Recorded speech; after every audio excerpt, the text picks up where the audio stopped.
And we are live today. Welcome, Planet, to this new edition of Circle X 2030.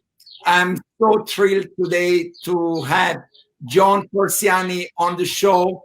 He's a good friend, a very fine mind, and elevated spirit, interested in many issues on the geopolitical arena. We are going to touch a number of key dynamics that the planet and humanity is experiencing nowadays.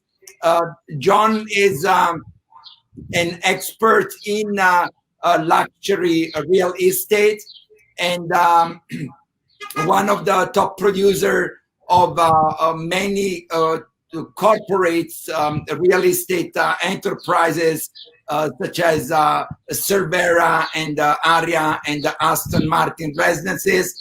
But I'm going to now ask John to introduce himself for the Circle X audience today. Hello, John. Welcome to the show. How do you feel today? Hello and good morning from sunny Miami, Florida, everyone. Thank you so much, Enzo and Circle X, for having me on.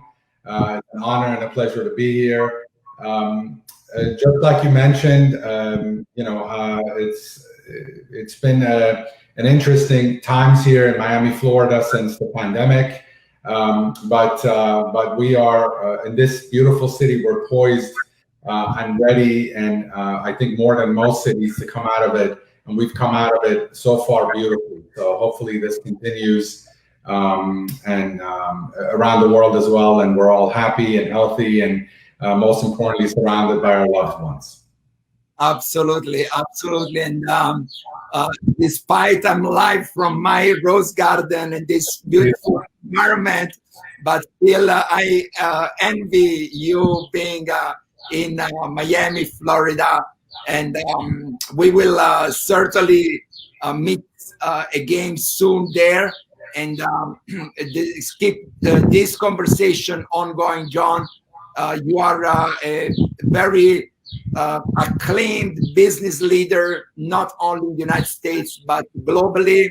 I know that you have a very interesting international life experience. And I would like that you share that with us from your native Iran to the many countries that you have been living in before landing into beautiful Florida. So please feel free to share whatever comes naturally to you with the audience. And I'm sure that that will be very much appreciated. It's my pleasure. So yes, like you mentioned, I'm Persian originally. Grew up in the beautiful city of Shiraz, which was originally the city of wine and poetry. We moved when I was around the age of 10. We moved to the country of Sweden as there was a revolution in Iran and a war that started. So my family moved out and we went to Sweden, and I grew up there. So, Sweden being a beautiful, amazing country that it is, especially in today's world with George Floyd and everything that's happening around the world, I can identify with that more than most, I would say, because of the conditions under which I grew up in Sweden. At the time where I moved to Sweden, I was one of only 2 children that were not native Swedes in my school there, looking the way I do, not being blonde hair, blue eyes. Obviously, there was a lot of prejudice. There was a lot of racism. I remember in Stockholm, there were parts of the city that we could not go out or go to visit. There were most of the city at that time. I would not feel comfortable going out at night, especially alone, because there was a sense of danger, and there was a real danger in Sweden. So I grew up under those conditions. So I know what racism really means. I would compare that even to the racism in the 60s and 70s, even the 50s in the United States. the conditions under which I grew up in Sweden.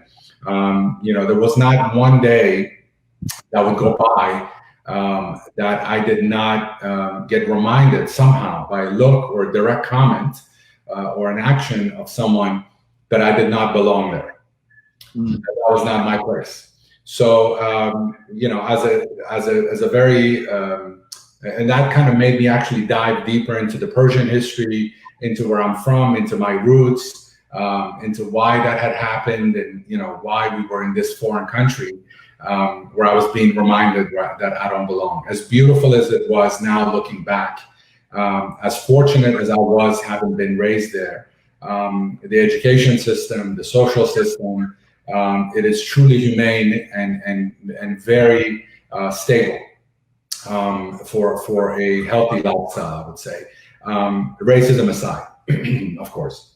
So, at that point, I dove very deep into the history of my own people, being one of the oldest civilizations on Earth, religion and so forth, in order to be able to discover my roots, so I can find my place and my identity in this world, which I'm very grateful for, right? So because of those challenges in my environment, made me kind of dig deep into my own culture, more than most of my friends and relatives that are still in Iran. So in that way, I'm kind of fortunate. At one point when I was a teenager, then I couldn't stand being in those conditions anymore, because I believe in equal opportunity, right? So I think we all, as human beings, no matter the race, the color, the religion, lifestyle, should have equal opportunity. There is something beautiful in all of us to contribute, and there's something amazing if you believe in God or whatever higher power, or you don't.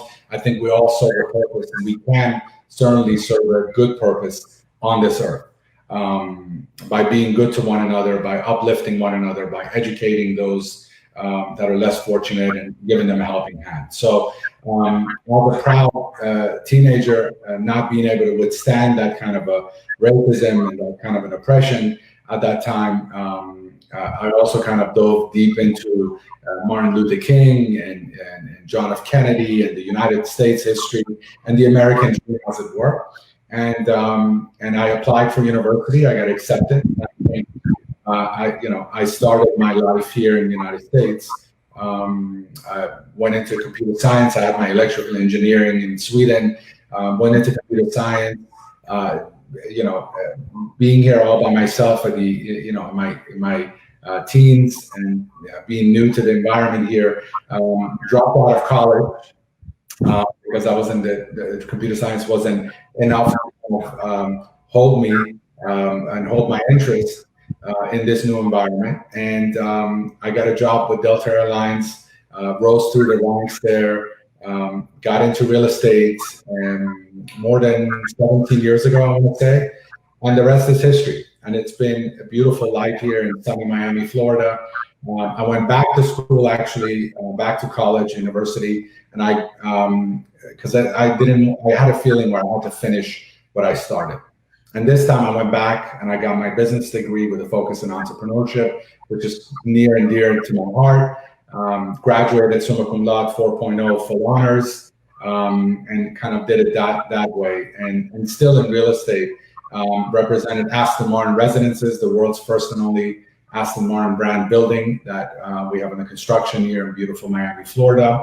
Aria on the Bay, which was already sold, and was a sales director for Nativo Miami, the first designed and being built or soon to start construction home sharing building in beautiful Miami, which is Airbnb friendly and so forth. But that real estate is my career, and but I think my passion in life is giving back and making a difference. That's wonderful, John, and thank you so much for sharing these insights about your life experience, which leads me to connect it to the exam methodology that, as you know, teaches people to study individuals like you, successful in any industry, we focus only on movies, music, sports, fashion, and business, and so draw from life experience of highly successful individuals like you. What are the strengths, the soft human qualities that make any individual successful, right? So, while listening to your life story and the struggle that you had to face, tackle, and overcome in your journey to self-realization. So, what are, in your view, and what advice you could give to the Circle X audience in terms of qualities to develop, inner or outer qualities that any individual exposed to these opportunities that you mentioned before has to develop in order to really realize himself or herself as an individual, as well as a business leader or in whatever profession they do? I would say, in terms of business, I've always said that it takes three components, three main elements. You have to be hardworking. There's no replacement for hard work. There is no replacement for that level of dedication and the hours that you're spending in your craft and in your passion, whatever it is that you want to do. You have to be reliable. That's the second leg of that, component, if you will, for success. Reliability to me is doing what you say you're gonna do when you say you're gonna do it. That is a key component that builds trust, that builds rapport. And then the third and most important, I think, leg would be integrity. And integrity means being true to your cause and to your values, being true to your mission and what it is that you're trying to accomplish, and doing so without inflicting harm, not at the expense of necessarily others. So those three elements, I think, have been the key to success in my business.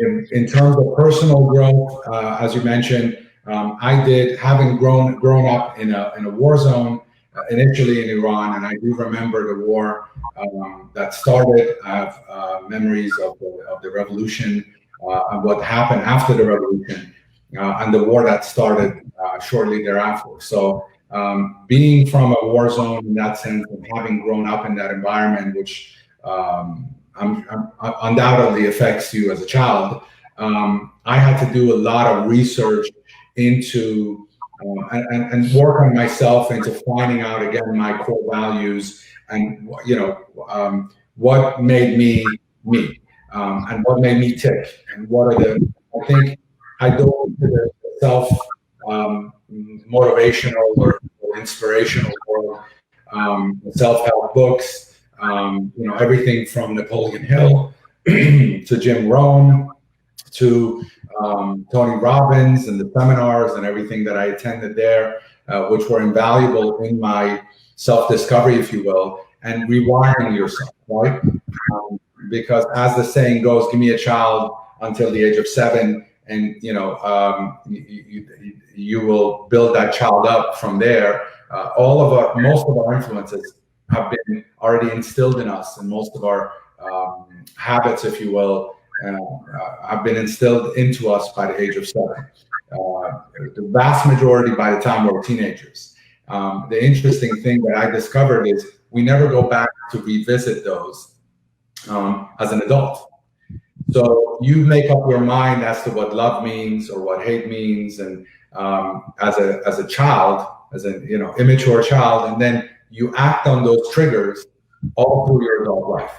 So to me, that was a very interesting thing, to be able to go back and kind of rewire to see, okay, why do I react this way to this circumstance? Why do I procrastinate and not do the things that I say I want to do? Do I really want to do those things, or is it something preventing me from doing it? And in a lot of cases, I discovered because of social circumstances or because of media and because of environment, friends and so forth, you are kind of programmed to want to do some things that internally you don't want to do, right? But you convince yourself that you want to do those things. And that might be the reason why you haven't started. Or you might have opposing beliefs. You might say, I want to help the world, but I think money is evil, or wealth is evil, or rich people are bad. So then you'll never, grow yourself with success and become have the kind of power and influence to be able to change the world.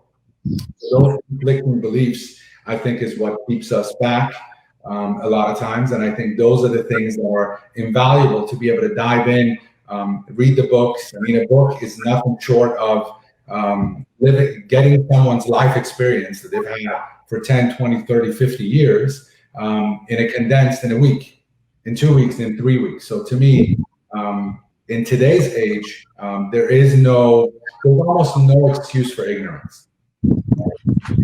In our hands, in our phones, we have something that the U.S. presidents and the world leaders didn't have 10, 15 years ago.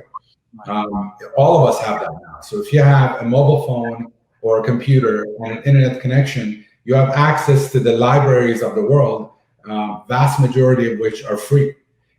You have access to a lot of the books in the world, vast majority of which are free. So there's really no excuse in this time and age to be ignorant to the point that you can't uplift yourself, at least your family, your tribe, your environment, your community, and hopefully the world. Absolutely, absolutely, and that's so wise for you, John, to say that. And I'm sure and I trust that you will be the next Tony Robbins of this time, because your mind and your speech is certainly inspirational, and I know that you can generate influence and impact in a broad range of communities and tribes globally.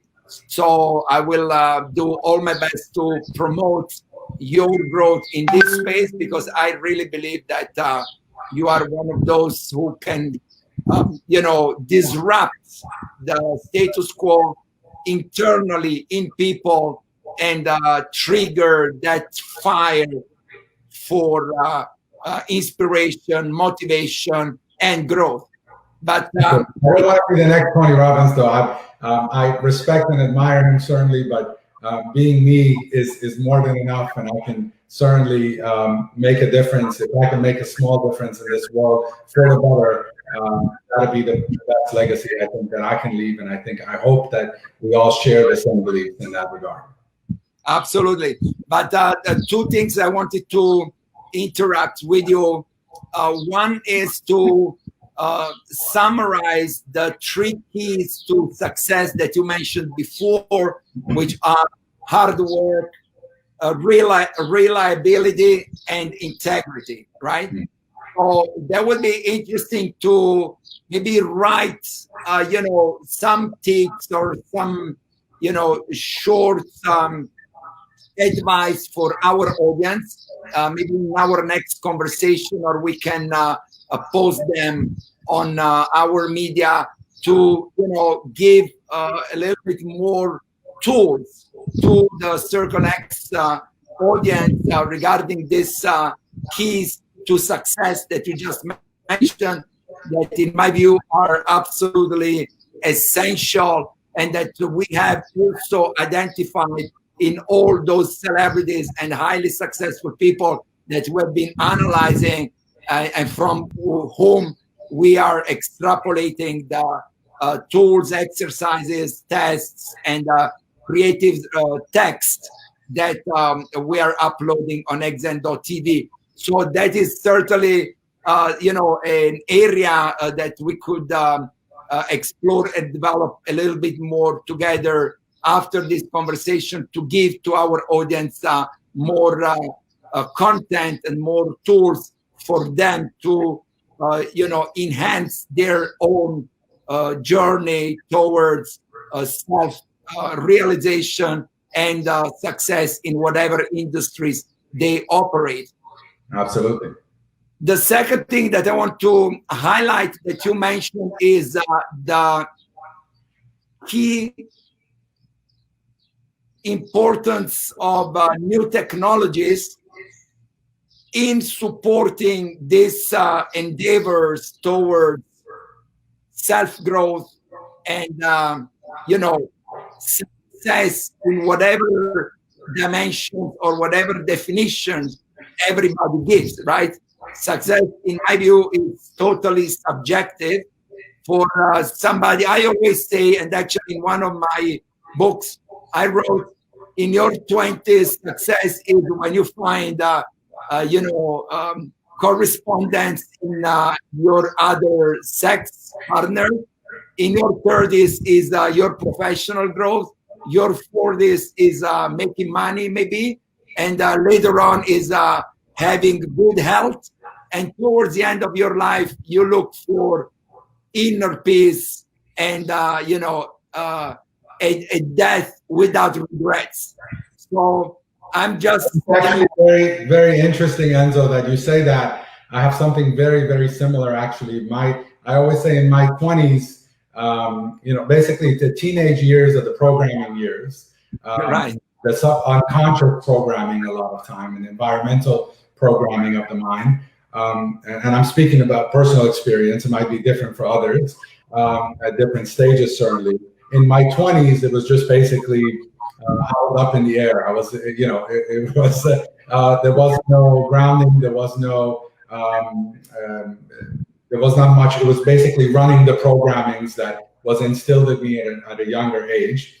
30s is where I began to discover and explore and research to change those programs and found out which ones didn't work for me, which ones were in line with my values and so forth. And I think 40s are now the manifestation period of my life. So kind of similar to what you just mentioned.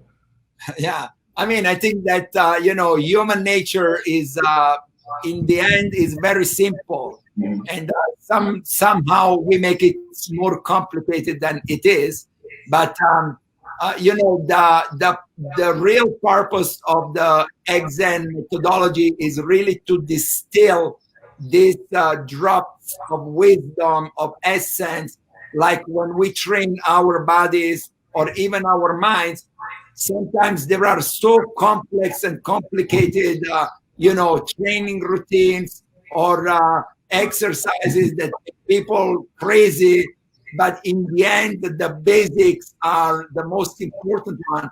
And for us who train martial arts, I train martial arts since 50 years, and every day I train the basics, you see, because it's really simple. It's if you master a few moves, then you can control everything in your health, in your mind control and everything. So to come back to what you mentioned, these three keys are of success, meaning hard work, reliability, and integrity. It's something that we should, keep digging in to give to our audience more tools and more knowledge about it.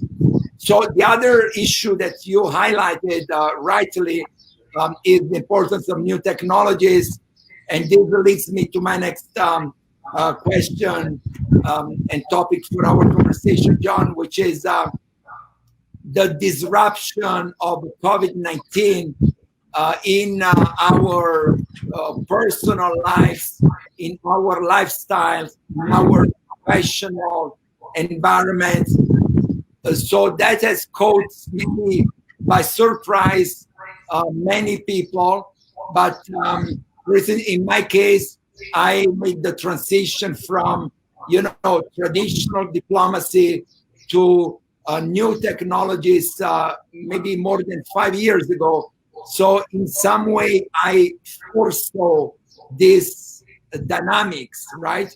That COVID-19 has simply accelerated, and they were there. So nowadays, we're going to deal with technologies much more than before, and this without entering into the issue of artificial intelligence and virtual reality and all these extreme technologies that it's the subject of my conversation with the experts in this area. So if you are interested, and all the audience of CircleX are interested in deepening a little bit more on the issue of new technologies in our lifestyle and in our personal growth, there are other shows with people who really know and are innovators and disruptors in this space. But as far as your life story and your profession, your successful professional career, John, in the real industry, focusing on the high end of the industry and its ramification into lifestyle. So I would like to know your views on how you think that new technologies will influence our personal and professional lives in the next few years, as well as how the real estate and lifestyle industries will be conditioned by that. Mm-hmm. So I would say, starting with the COVID-19 effects, I would say this was something that caught, I think, the world by surprise. Bill Gates called it a few years ago. How he did, I'm not sure, but he did. So I guess there were some of us that were prepared for it. I certainly wasn't. We never saw this coming, and I think most of the world were caught by surprise. Now, just like anything that happens in life, the labels of good and bad are the labels that we choose to put on things. Now, this could be very, very well for the bad or for the worse, or it could be for the better, depending on how we react to this instance and to this pandemic that's been happening. Now, certainly I sympathize with all the losses of life that has happened as a direct or indirect result of this. My life personally, I was affected. There was some family members as well that had it, and thankfully they recovered. So again, it's what we make of it that will kind of determine the path in the future that we go to in the future. So having said that, I think this is a wake-up call for humanity in terms of how we treat the world that we live in, everything from the oceans to the forest, this land that's been given to us to kind of care for, how we treat the animals that are at our mercy very much now, more than ever before.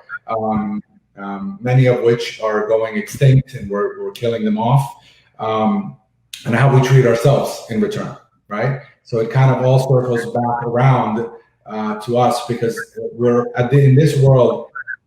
I don't think you can be conscious and not realize that we're all connected. Everything from the plant to the human being, we are connected. We are dependent on one another, if you will. So if we misuse, abuse, and mistreat any level of that hierarchy, sooner or later will come back to bite us. So if you want to call it karma, if you want to call it the consequence, action, reaction, cause, effect, whatever it might be, that is a reality. So to me, if this cannot serve as a big wake-up call to the world and to the leaders in the world, then I don't know what will, right? Because thankfully, when you have a 1% death rate on something like this, just imagine if this had a 50% death rate, if this was an 80% death rate, we would be in a completely different world, if there would be a world left over from that. And that is something that's not that far off now that we've had a taste of this. So we need to be better prepared. The leaders in the world need to be better prepared. But on the ground, if you will, we need to take care of our environment, of the animals, of the choosing more consciously what we eat, how we eat it, why are we eating it. All of that I think goes back to that, and speaks back to that. So I think that's on the spiritual side as well. There's a lot to be said about our consciousness and being conscious of how we treat other animals and other beings and the forest and the plants and ourselves. So that's the way I interpret the COVID-19. Some people say it doesn't exist. Some people say it was deliberately, created. Those are, whatever that might be the case, the result should be that this is a wake-up call for all of us to wake up to how we're treating this earth and the animals and ourselves. And if we want to go down that path and continue being unconscious of it, we've had a small bite-sized taste of what is to come, right? Or we can use this as a wake-up call, and in 10 years, build a world that is better than ever, because we certainly have that capability. And I believe in human goodness. I believe in the goodness that exists, just like the evil that exists in all of us. I believe goodness exists, and all of the hues in between within every single human being. And I think inherently we're not bad. Inherently we are good. And I think our conditions, our environments, war, famine, poverty, all of those are the different layers that add to what makes a human being essentially good or not. So I think going back to kind of passion project, education is where it all lies. I think in this world, if you truly, and this is what I kind of, in my discovery, this is just speaking for myself, I thought about it and I said, how can I make the biggest impact in this world? I gave to veterans, and I think that's a very noble cause. And I think we should, people that risk their lives so we can have the freedom to live our lives the way we do. So we gave to the veterans cause. That's a noble cause, and that's great. You can give to pets, and I've done that, and that's a noble cause, and that's great. You can give it to foundations that protect nature, and that's amazing, and that's great. You can give to senior citizens. That is a truly noble cause, and that's fantastic as well. You can give to the sick, and that's great. But I thought about what is it that makes the lasting impact, that truly changes the world, if you will, right? Because all of the other ones that I just mentioned are kind of a reactionary band-aids, if you will. But I think when you go down to the root cause of it, I thought it comes down to education and it comes down to children, right? So those are the two most important factors that I think are being ignored, and I think in most of the world kind of get a second place, just like what we've discovered now in the United States, and which holds true in a lot of the world as well, is the police force gets a huge amount of funding to have ammunition, guns, tanks, military equipment, God knows why, in order to protect us as a citizen. That's the good cause behind it. Sometimes it's justified, many times it's not, and it's overkill, literally. But then when it comes to schools, we don't have funding. When it comes to children and the food that they eat, we can't give these children healthy food because we don't have funding for it. Now, all of a sudden, that funding dries up there, but the billions that are spent on the war machine or the defense, if you will, there's unlimited funds, billions and billions and billions. So what are we really saying to the world then? If this is our hierarchy, if these are the importance, what are we saying to the world if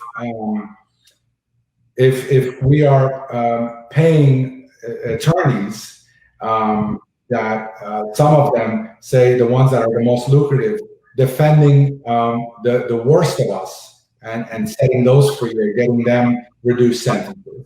We're paying them the most, and we don't pay teachers nearly enough to be able to make a living, right?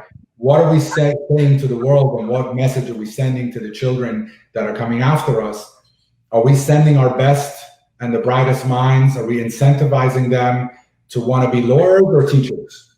Are we incentivizing them to go, which route are they going? So for me, when I think about those things, and right now, I think we have our priorities very much misaligned, not just in the United States, which is still, I think, in many ways, it's not perfect by any means necessary. I have yet to find a perfect country, by the way, but it is certainly one of the most progressive and one of the most just countries to live in the world. That's why I'm here.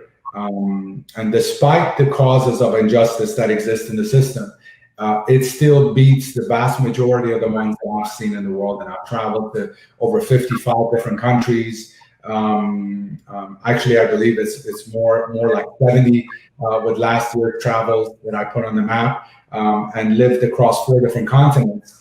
I think I can speak truth to that fact. That as much as imperfect as most countries are, and most of the, this country included, there's still a beautiful ground to be able to develop and make a difference. And I think that's where my passion project lies, in the educating the children and making a difference that way.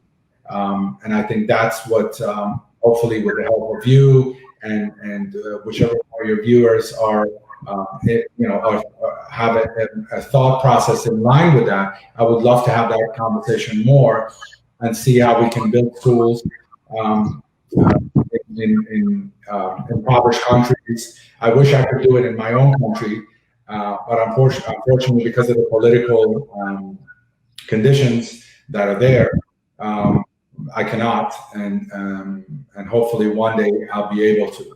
And I think that's a whole different conversation that is near and dear to my heart. And it's a sad situation to see what happened to my country in the past 40 plus years, not to mention in the past 1400 years. But hopefully we'll have that discussion maybe one day. With most pleasure, John. And thank you so much for sharing with me and with my audience and now our audience your sentiment about these global dynamics that are affecting humanity and the planet nowadays. And it's interesting, while listening to you, I was articulating in my mind the key points that you were making, right? And it was very interesting to see a perfect coincidence with my thought process as well. I tell you why. You highlighted 3 key issues in your speech. The first one is this: the fact that COVID-19 has induced and sort of awareness raising by many people regarding our destiny in some way, or our role or function or a purpose in life. So I call it like a consciousness expansion in some way. Of course, it's a process, but I think that humanity now, there was a parable where we were really down, because of the environmental degradation, the how do you say that? The degradation of our lifestyle in many ways. This search for money just for the sake of money, or for sex just for the sake of sex. I think that humanity is realizing, especially the youngest generations, are realizing that there is more than that. So consciousness expansion is one topic that you pointed out that is in perfect alignment with my own belief. The second one is this prioritization of education, right? So the fact that education is not I would say, sufficiently prioritized by governments, even by populations and families in some instances. So that's a very important point. And the third one is this, as you mentioned, the imbalance between financial allocations by governments to different sectors of society, and in many instances, the security and armaments are, highly funded, while education or support to most vulnerable populations struggle to get funding. So these three issues are very important, and as far as I'm doing in my small contribution to the resolution of these meta goals for humanity, I say that with my Exen platform, I want to provide content and tools to the world population to trigger and stimulate this consciousness, this self-realization, by learning from people like you who have gone through this process, through hard work, through talent in many cases. But Odzen is one of my tools. The second one is a Circle X, which is this platform where we can also influence.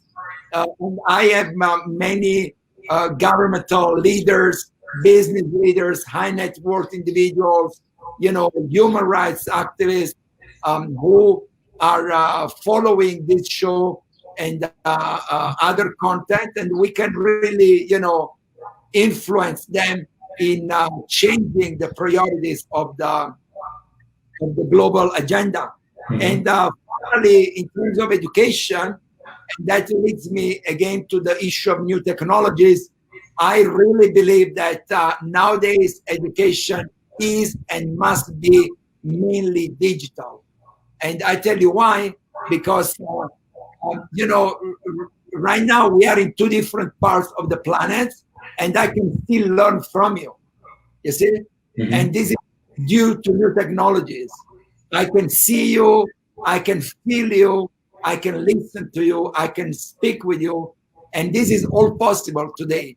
So as you said at the beginning of this conversation, there is no excuse for compliance or for, this regarding education because it's not accessible or is not relevant. Nowadays, really, you can have access to any kind of education. So it's interesting that, we have this alignment. As I said, we are on the same wavelength, both energetically and mentally. And that when these synergies occur, that change can also, be generated. So very, very interesting and very, optimistic about doing great things together, my dear John. So this leads to, the end of this conversation. But there is one final question that I make to all my guests on this platform, and it is in regard to the planet in the year 2030. So it's basically in 10 years from now, we will start a new decade.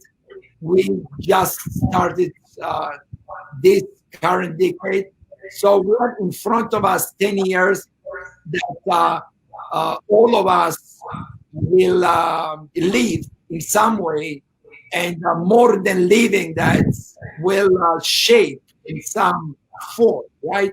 So we can shape the next 10 years and how the planet will look like in the year 2030 through our positive emotions, our positive thoughts, our positive relations, and the hard work that we are going to, put on the table to make things happen, right? It's not just an intellectual purpose, but it's how do we spend each dollar and how do we spend each word that we say in that direction.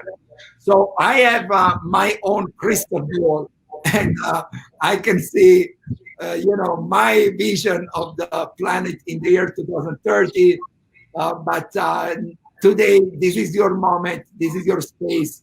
So I would really love to hear from you, to share with the Circle X audience. How do you feel about the next 10 years for all of us? I am excited. I am optimistic.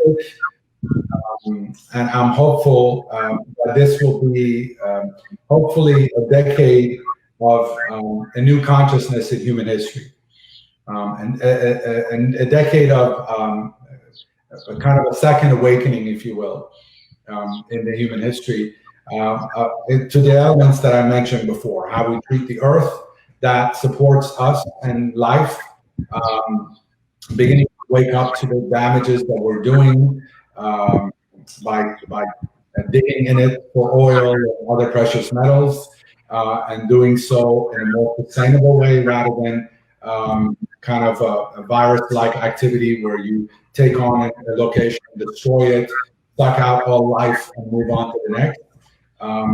Hopefully, we'll awaken to the fact that that's not a conscious and a sustainable and a beneficial way.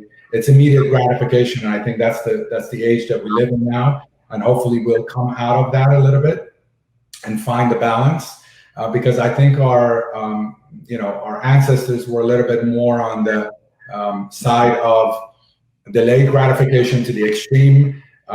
Especially during the times where all the monotheistic religions began to flourish. Then it was not about this life; it was about the next life, the heaven or hell or wherever the afterlife, if you will. So all of the attention of this life was put on delayed gratification and living, for what is next. I think the pendulum has swung extreme now, to the immediate gratification in the Amazon world that we live in, where days later you will have a package, same day delivery, and soon it'll be within 2 hours with the drones, if that is to come in the next 10 years, I'm sure. Maybe with a printer at home, and you'll just order on Amazon, and your printer will begin the 3D print of whatever it is that you just purchased, and within minutes you'll have it at home. So I think the pendulum has swung to the immediate gratification. Hopefully, we'll bring it back now to the middle, where we realize the two extremes are neither one are maybe to our best interest.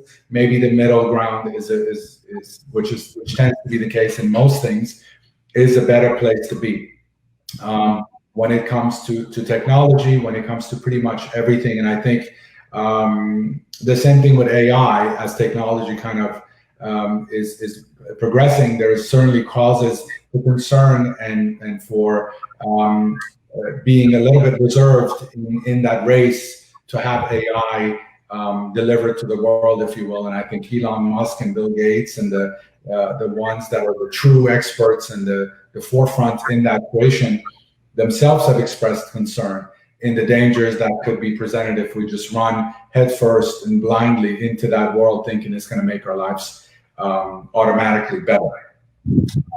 It needs structure, it needs guidelines, it needs the rails, safety rails, just like every technology does.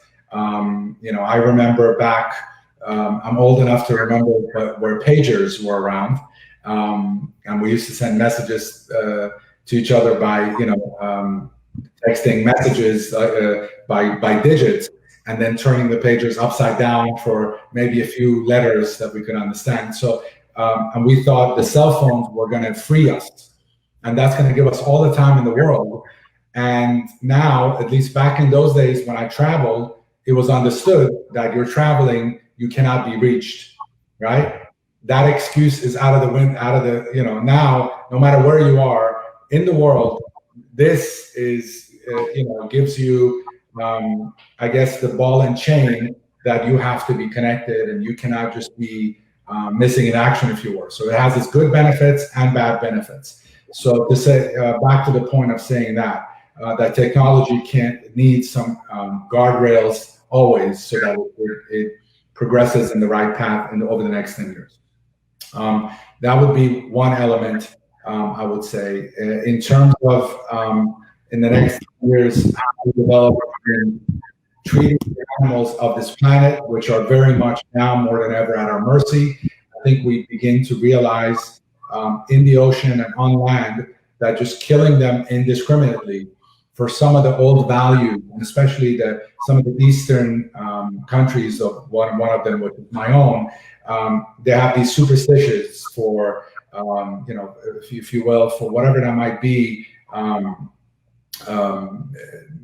by killing these animals and just having their fur, by killing them and drinking their blood, and you will have strength, or whatever that might be, that is very much still alive in some countries around the world. Maybe we'll come out of those superstitious and cultural old school way of thinking in order to see that we can't damage the world and damage the environment as much as we are doing now, in order to kind of continue our cultural and our superstitious ways. And I think that'll make, look at how many sharks are being slaughtered in the ocean, and how many whales, and how many tigers, and how many lions, and how many elephants, and all of these things that are now becoming more and more significant. Because back in the day, when the superstition kind of began, if you will, we couldn't do mass damage like we can now, right? Now, with the technology and the power that we have, we can do a lot more damage than we used to back in those days, and we can render some species extinct. So we have to be a little bit more aware of the power that is given us. And as over the next 10 years, our power grows, and it will, undoubtedly, through technology, through human progress. I think we need to learn how to maneuver and how to wield that sword, if you will, and maybe, or that, whatever it is, that tool that we're using, with the knowledge and the power that we're giving, not to inflict damage, not to cut our nose and spite our face, if you will, and to realize that whatever we do ultimately will come back to either help us or hurt us down the line. So that is it's a kind of karma, the law of the karma that we all live. But I want to say something, John.